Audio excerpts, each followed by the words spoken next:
PvP too, so I mean, this is a really good matchup for this series, I feel. Said no one ever. No. No, get out of here, Elegant. I actually have to fix this just a moment, because Underdark's name is getting covered. You want me to introduce? Go for it, take her away. Down here in the bottom left-hand corner of the map, it is Daybreak, it is QuanticHyun, spawning as a Blizzard. Yeah, and with everything set and finished, there we go. Spawning here, his opponent, playing for, that's NrSUnderdark, I believe, if I'm not mistaken. It's the Orange Protoss, Underdark. Yeah, they recently actually added a couple more players. They like literally only had one or two to their name for the better part of a year, and then all of a sudden, hey, you know what? Started adding more and more people. Yeah, sorry, I was just making sure everyone knew that we were live once more. Sorry for that delay. But, okay, so one thing I gotta say I'm seeing a lot of Protoss do more commonly in this matchup, and I like this a lot, is the Gateway First build. And a big part of this, for me at least, is because, first off, it means we don't spend 10 minutes wishing, twiddling our thumbs something would happen, but also adds for a lot of aggression. You can do a lot of damage. If Hyun were to go for an early third base, you can shut that down so quickly. I'm putting us back on live on Team Liquid. Cool. Yeah, the addition of the Mothership, I mean, let's be honest, Zealot Stalker Poke beforehand, Wings of Liberty style, was pretty good. You could get in and do quite a bit of damage. Not always game-ending damage, we could usually maybe pick off a Queen or at least a couple workers. But now with the addition of that Mothership Core, if you take out that Queen, there is nothing to shoot your Mothership Core, and it alone can do so much damage, despite ironically having very little damage of its own. Yeah, I'm really a big fan of a build that we've been seeing recently in this matchup on some smaller maps, not necessarily Daybreak, but just double Zealot Mothership Core pokes. Really, really powerful. Yeah, I mean, like, even people who go for even safer builds like 3 Stalker pokes or pressure or however you want to phrase it, I mean, it's Protoss. It's hard not to say all in when you're referring to something from a Protoss, but as long as it's got the Mothership Core coupled with it, you do a lot of damage. I can't tell you how cool it is, by the way, the Time Warp effect. I love players using that, like, to kite Zerglings, for example, before speed kicks in. Like, how unfair is that?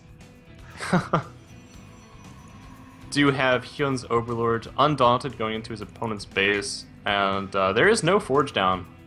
Zealot is coming out. This is a Gateway expand, something we've been seeing relatively more commonly in Heart of the Swarm and the Wings of Liberty era. And we are live on Team Liquid. Yeah. Alright, well, Hyun going for that other base, or sorry, not other base. Wow, talk about a lazy caster. The natural base. That's like, yeah, he sent a couple things across the map and went for that other thing. I mean, I don't even want to cast. That's actually, I'm not ragging on him, but one of the funnier casting moments for me was when Axel Toss, I think it was like ZVZ's like, well, here goes Muta versus Muta. I'm not even going to try to commentate this. Like, that's pretty funny. That's like literally what every caster thinks, regardless of what they actually say. In yeah, yeah, it's those little funny little gaffes. They're not like, oh my god, I can't believe you said that on air, but they're still funny, right? Now, 2 Zerglings are going to come up into the base, but with the Zealot being out so early, Hyun's not going to have the same fortune he had earlier against Ire. He may pick off this probe, though. Nicely done. But Underdark going to chase around with the Zealot, and the Stalker out much earlier. It's going to pretty much shut this down. Now, meanwhile, we have our Protoss player trying to make sure no early third has been taken, and I like that Hyun didn't rush it, as there was no Forge fast expand. Yeah, definitely. Not seeing that Forge out, like, you feel 2 things. The first thing is, oh, okay, like, I'm gonna go ahead and get a couple Zerglings out, go see if I can do any damage. Second thing is like, oh shit, I can't actually be vulnerable to pressure, let me get some Zerglings out. So like, normally there will be a couple more Queens, a couple more Lings out than normal, as you need to play safe. Yeah, and Underdark, I'm curious to see what his follow-up to this would be. Now, we saw earlier today, Century Immortal doesn't work so great against Hyun, but, you know, something like a Stargate play, whether it's Oracles, Phoenixes, or Void Rays, I feel Sky, Protoss, Armies, Panda are so good right now, there's really no reason not to aim for them. Maybe not rush them, but at least not aim for them. Yeah, a build, like, the best build that I've ever seen Skytoss-wise came out of Creator in his match against Crazy on this map for the GSL. Like, definitely check out that VOD if you're Protoss wanting to learn a safe Skytoss build that is ridiculously effective and awesome in every way. Oh, and is he good? Yeah, he's going to scout this pylon. Beautiful here by Hyun. I like, though, Underdark's choice to try and kite under the Mothership Core. Maybe with a Time Warp you could have kept that Stalker alive for a little bit longer, picked up a couple Zerglings, but sometimes having that energy available for an overcharge or a recall, more necessary than keeping one Stalker alive in the early game. 2 additional pylons going down, so yeah, this is going to be some pressure, and Underdark really wants to commit to this, as gateways are finishing right now. Only off of 3, though, keep in mind. Mothership Core gonna try and save this, but I mean, it's good, but it's not that good. Well, here comes some Zealots. They might be just good enough to... The pylon will go down, but they'll get in here. Yeah.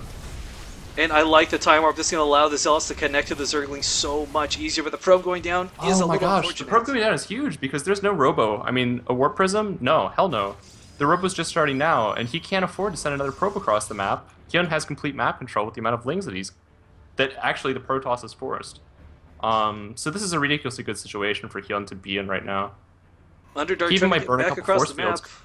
Yeah, there's no cannon or anything up. It's just relying on holding till the Zealots get there. But the Zealots actually had a bit of trouble despite the Mothership Core's assistance. And now we look at home. Yes, there's a force field down. A couple more Zealots coming in. Sorry, sentries rather. But it's only going to last for so long. Yep. He does have 4 sentries out now, though, as you said, so... Yeah, map control, contain, however you want to phrase it, Hyun is just doing so much with this small handful of Zerglings. While they're not doing actual damage, it's so much more important to be able to control the map, contain your opponent, make sure he's not pushing out on you. But with so many sentries coming in, Panda, I mean, this is a lot of sentries with no Immortals to couple with them. Robo And Bay. Robotics Bay coming down. Oh, do you think this will be for speed? Four sentries into the Warp Prism? I hope so. It would almost have to be to make this work, because I mean, how else are you going to utilize? Not necessarily a sentry drop. I want to see Immortals chronoed out, and then a Warp Prism. I want to see 2 Immortal drops. Well, Warp Prism coming out first. We'll have to wait and see what he decides to go with. I think the sentry could work well. I mean, Hyun, he does have a macro hatchery in his main, but with the Hydra Den not quite up, he could actually get in and do quite a bit of damage. Yeah, this Phoenix will actually get its money scouting. Of course, it is a hallucinated Phoenix, but seeing the Roach War and timing is always good. Seeing the Hydralist Den is definitely much more so. But Hyun, man, he is in a very good spot in this game. Well, I'm just sitting here watching the Robo like, come on, man, what's the choice going to be? And it's going to be Colossus. Okay, then.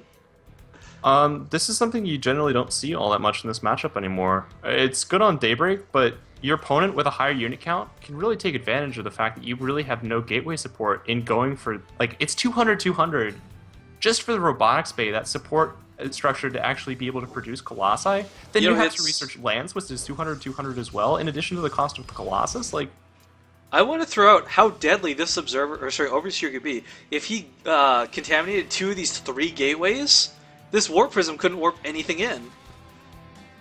Yeah. But Warp Prism being revealed, I don't know. Not the best choice, I think. But Thermal Lance, Colossus on the way. I mean, Underdark's going to be set up pretty nicely to deal with the ground forces, but for those who maybe haven't had the chance to see this matchup yet, Vipers are pretty good anti-Colossus units. I'd say they're pretty good, Rickon. Yeah. They're pretty darn good, Panda. I mean, without using some expletives to beef up the sentence, there's really no better way to describe them. They are the way to deal with Colossus in the most cost-effective manner. And a 4th base on the way for Hyun. I like his decision to take this base instead of this like middle base right here. It's great positionally once you have creep spread out, and once you're actually at a position where you're maxed and you're just waiting for units to pool together.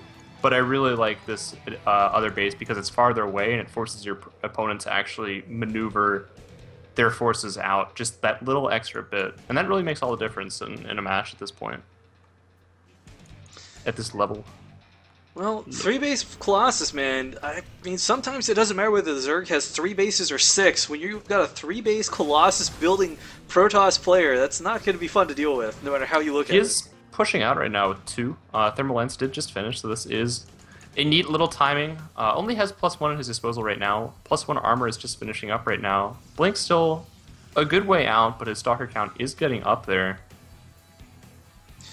Well, some pylons going to actually go down this time. Hopefully he'll actually keep them alive. That's unfortunately, they were dealt with rather swiftly before. But Underdark, I gotta say his force is looking a little scary. He might even scout this base, and this would be a free pickoff. But The catch to this, of course, is the pylons will be unguarded, then he can't reinforce from behind, so he almost has to hit this third base. Yeah. And he will... I mean, the Roaches aren't split either. I mean, he has a very nice force here initially, as well as a fair Hydra count. The Vipers are getting energy, and they do have enough to grab the Colossus. There go this Colossus. And now that... Actually, he managed to clean up a good chunk of the Hydras before that went down, but the very Roach nice numbers... blinding cloud going down in the majority of the Stalkers there as well. The Hydras do manage to get through the force fields, and this force is falling fast. Hyun, we see already at an 80 supply lead. Yeah, the Roaches were just a little bit too numerous. Colossus getting focused down once more. And, oh my, dancing units. I've not seen him do that before, Panda, I have to say. Dude, he doesn't like people. He doesn't like his streamers to go on delay, man.